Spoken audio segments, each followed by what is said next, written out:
Forget about The Walking Dead. Netflix is back from the grave.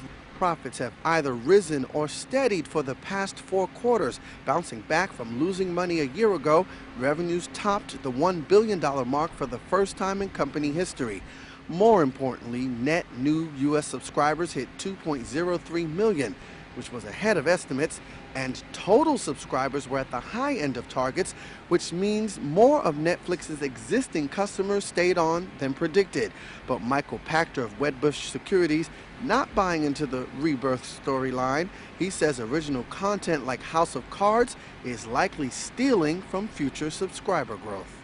The originals, House of Cards and Arrested Development, are borrowing future subscribers from the second half of this year and accelerating their membership into the first half of the year. So I think they're going to be challenged to grow in the September quarter because their original content is nowhere near as compelling as House of Cards and Arrested Development. But investors see more signs of life ahead.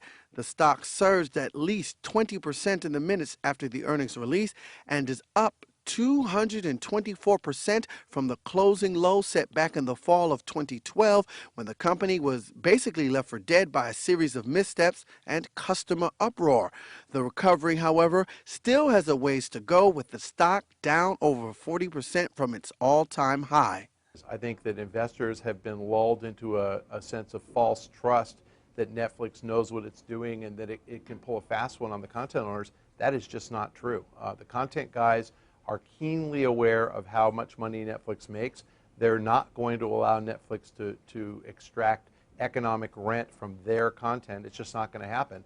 So I think that valuing Netflix at $12 billion is crazy, because I think Netflix is destined to make $100 million, $200 million, $300 million in profit. They're never going to make $1 billion. They're just not going to be allowed to.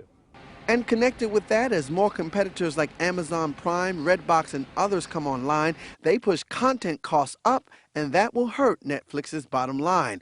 But for now, growth is what's hooking investors, and Netflix hopes it can continue to hook new subscribers fast enough to pay for what is sure to be higher costs. The question is, can they do it without creating a house of cards which can quickly come tumbling down?